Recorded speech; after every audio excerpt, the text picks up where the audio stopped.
Serial वसुधा के आने वाले ट्रैक में कहानी एक चौंकाने वाला मोड़ लेती है जब मेघा अपनी साजिश को अंजाम देते हुए अविनाश को एक नशीला लड्डू खिला देती है। लड्डू खाने के बाद अविनाश की हालत बिगड़ जाती है और नशे की स्थिति में वो सीधे देव के कमरे में जा पहुंचता है। वहां पहुंचते ही अविनाश देव से बहस करने लगता है और कहता है कि उसे वसुधा से प्यार है, मेघा से नहीं, और फिर भी वो मेघा से शादी क्यों कर रहा है। अविनाश देव पर आरोप लगाते हुए उसका अपमान करता है और वो इतने नशे में होता है कि उसे ये भी नहीं पता रहता कि वो क्या बोल रहा है और किससे बोल रहा है।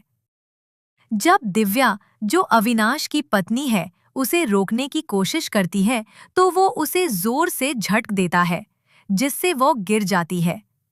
ये देखकर देव अपना आपा खो देता है और अविनाश को एक जोरदार थप्पड़ मार देता है जिससे वो बेहोश होकर जमीन पर गिर पड़ता है। यह सब कुछ रात में होता है और अगली सुबह जब वसुधा को पूरी घटना के बारे में पता चलता है तो वह तुरंत अविनाश के पास जाती है और उसे डांटती है कि उसने अपने बड़े भाई देव के साथ बहुत गलत किया है।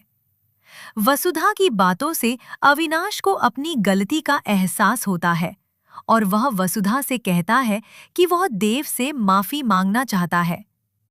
वसुधा और अविनाश दोनों देव के कमरे की ओर जाते हैं जहां पहले से दिव्या मौजूद होती है और देव को समझा रही होती है कि अविनाश को अपने किए पर शर्म है और वह माफी मांगना चाहता है।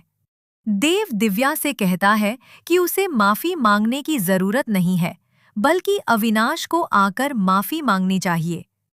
उसी समय अविनाश कमरे में आता है, देव के सामने खड़ा होता है और फिर उसे गले लगाकर माफी मांगता है। देव भी भावुक होकर उसे माफ कर देता है और कहता है कि उसने गुस्से में जो थप्पड़ मारा उसके लिए वह भी माफी मांगता है। मामला थोड़ा शांत होता दिख रहा होता है, लेकिन तभी देव कहता है कि अविनाश ने दिव्या के साथ भी गलत बर्ताव किया है। यह सुनकर अविनाश दिव्या से भी माफी मांगता है और कहता है कि वह सच में शर्मिंदा है, लेकिन उसने शराब नहीं पी।